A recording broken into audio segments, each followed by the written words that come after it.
Alhamdulillah wa syukurillah wa nikmatillah la haula wala quwata illa billah. Allahumma sholli ala sayyidina Muhammad wa ala ali sayyidina Muhammad. Yang saya hormati, saya muliakan, saya banggakan seluruh peserta musabaqah tilawatil Quran dan hadis yang lama mengaji di masjid, mengaji di pesantren, berguru di LVTQ, memasuki babak kualifikasi ikut musabaqah di tingkat desa, di tingkat kabupaten, di tingkat kecamatan, di tingkat kabupaten, dan hari ini di tingkat provinsi Jawa Barat. Saya ucapkan terima kasih atas ketekunannya mengaji, membaca Al-Quran, memasukkan dalam relung hati yang paling dalam, sehingga Al-Quran itu nanti menjadi indera keenam dalam setiap manusia yang beriman dan beramal saleh. Pada malam hari ini saya mengucapkan terima kasih juga dan rasa syukur dari Ciwidey, Kabupaten Bandung yang kebun tehnya banyak di Babadin. Mudah-mudahan ke depan bisa kembali hijau karena Quran mengajarkan hijau, dan saya lihat Kabupaten Bandung juga bajunya hijau, makanya alamnya tidak boleh berubah, harus tetap hijau. Karena dari alam yang hijau akan mengalir air yang jernih dan putih. Saya ucapkan terima kasih, dan nanti keajudan saya tadi sudah membaca Quran dengan baik, saya nanti nitip 50 juta. Karena untuk mencapai tingkatan itu lama. Tapi kalau yang tadi ngaji tadi adalah Bupati Kabupaten Bandung, saya kasih 100.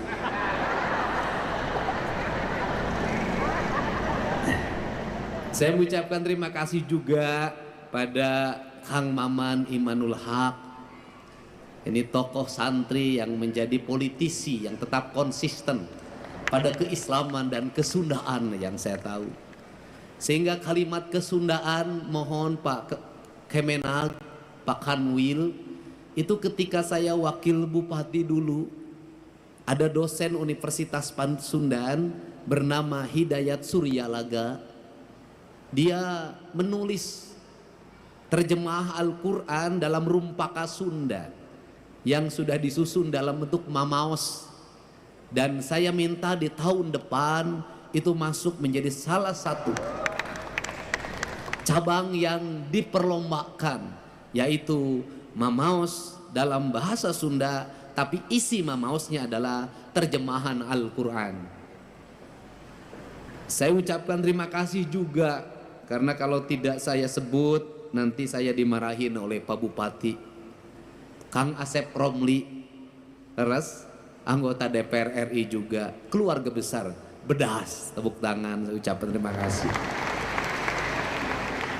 Saya mengucapkan terima kasih pada Pak Ketua DPRD Provinsi Jawa Barat yang mewakili Pangdam 3 Siliwangi, yang mewakili Kapolda Jabar, yang mewakili Kepala Kejaksaan Tinggi Jawa Barat, yang mewakili Ketua Pengadilan Agama Provinsi Jawa Barat, Ketua Pengadilan Tinggi Provinsi Jawa Barat. Semoga kita semua dalam keadaan sehat walafiat. Saya mengucapkan terima kasih atas kehadiran Ibu anggota Komisi 5 DPRD Provinsi Jawa Barat, Ibu Humaira. Saya ucapkan terima kasih, bajunya putih sama dengan saya. Para bupati, para wali kota yang hadir pada kesempatan malam hari ini beserta istrinya, mohon sabar, saya tidak akan dulu beserta istri sampai wangsit nanti datang. Pak Ketua MUI, saya ucapkan terima kasih atas kehadirannya. Para Ketua LVTQ yang telah sukses menyelenggarakan kegiatan ini, seluruh tamu undangan yang berbahagia. Kita hari ini memasuki pada sebuah fase di mana kita mengagungkan Al-Quran. Al-Quran yang diagungkan oleh kita adalah Al-Quran yang dilihat dari sisi estetika pembacaan. Dari estetika pembacaan itu pada akhirnya akan lahir pemaknaan. Karena nilai-nilai agama Kalau tidak disampaikan secara estetika, maka kita tidak akan bisa memahami Sang Maha Kuasa. Kita ini sampai hari ini memaknai Allah, sujud pada Allah, itu baru sampai pada tingkat estetika. Belum sampai pada tingkat hakikat, pada tingkat makna, pada makom spiritualitas yang tertinggi. Kita baru sampai pada tingkat estetik. Kita tertarik untuk salat dengan khusyuk, manakala imamnya berestetika dalam mengimami kita semua. Kita bolak-balik pergi umroh, merasa nyaman salat di Masjidil Haram. Itu karena salah satu faktornya menurut saya, pertama, jauh dari rumah, sehingga tidak dikejar sama yang nagih utang di depan rumah. Meninggalkan pekerjaan-pekerjaan yang ada di rumah, seluruh problem ditinggal semua. Kemudian yang berikutnya juga, imamnya memiliki kualifikasi orang yang mumpuni di dalam mengimami kita dalam hafalan Al-Qur'annya. Setelah itu jangan dilupakan, bukan hanya imam, teknologi sound systemnya yang sangat tinggi dan harganya mahal. Kemudian kita seringkali berlaku tidak adil. Berlaku tidak adilnya apa? Seringkali orang-orang yang berdakwah mengejek imam-imam yang ada di kampung kita, yang bacaannya tidak begitu sempurna, qiraatnya tidak begitu menarik.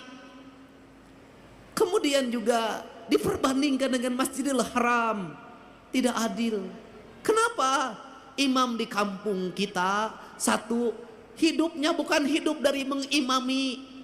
Ngimaman macul terus kah sawah, ngimaman poe pare itu kahujanan, ngimaman pamajikan di imah gogorowokan. Dia tidak fokus menjadi imam. Yang itu yang pertama, artinya dari sisi keikhlasan dia lebih ikhlas dari siapapun, tanpa digaji oleh DKM-nya, tanpa digaji oleh negara. Dia mengabdikan diri secara total menjadi imam, menjadi khotib, mengajar anak-anak di surau, mengajar anak-anak di pengajian-pengajian. Menurut saya bisa jadi yang dekat dengan Allah adalah dia, bukan yang di Masjidil Haram, tanpa membanding.